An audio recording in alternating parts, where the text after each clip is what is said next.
അപ്പോൾ മിക്സിയൊക്കെ നേരത്തെ പോയതാണ്, അതിൻ്റെ ഇടയ്ക്ക് ആ പിടി പോയത് അതോട് കുറച്ച് അടുക്കള മൊത്തത്തിൽ വെച്ചിട്ടുണ്ട്. ഞാൻ ഉണ്ടാക്കിയോണ്ട് പറയല്ല, നല്ല ടേസ്റ്റ് ഉണ്ടായിരുന്നു.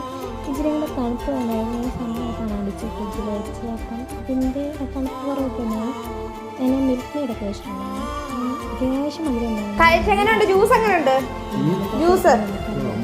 ഞാൻ ഉണ്ടാക്കിയതാ, എല്ലാവർക്കും ഇഷ്ടപ്പെട്ടു. പിന്നെ നമുക്കിന്ന് കഴിക്കാനാണെങ്കിൽ മുട്ടക്കറിയും ഇടിയപ്പമായിരുന്നു. പിന്നെ അതെല്ലാം കഴിഞ്ഞിട്ട് ഈ പോപ്കോൺ ഉണ്ടല്ലോ, അതിങ്ങനെ വാങ്ങിയിട്ടുണ്ടായിരുന്നു. അപ്പോൾ അതുണ്ടാക്കി കഴിച്ചു. പിന്നെ എന്താ ലേസും അങ്ങനെ എന്തൊക്കെയോ ഞാൻ കഴിച്ചു കേട്ടോ. എനിക്കങ്ങനെ ഒന്നും വിശപ്പില്ലായിരുന്നു. അപ്പോൾ ഇന്നത്തെ വീഡിയോ ഇത്രയുള്ളൂ. മറ്റൊരു വീഡിയോ കാണുന്നവരെ അപ്പോൾ ബൈ. എല്ലാവരും സബ്സ്ക്രൈബും ലൈക്കും ഷെയറൊക്കെ ചെയ്യണം കേട്ടോ.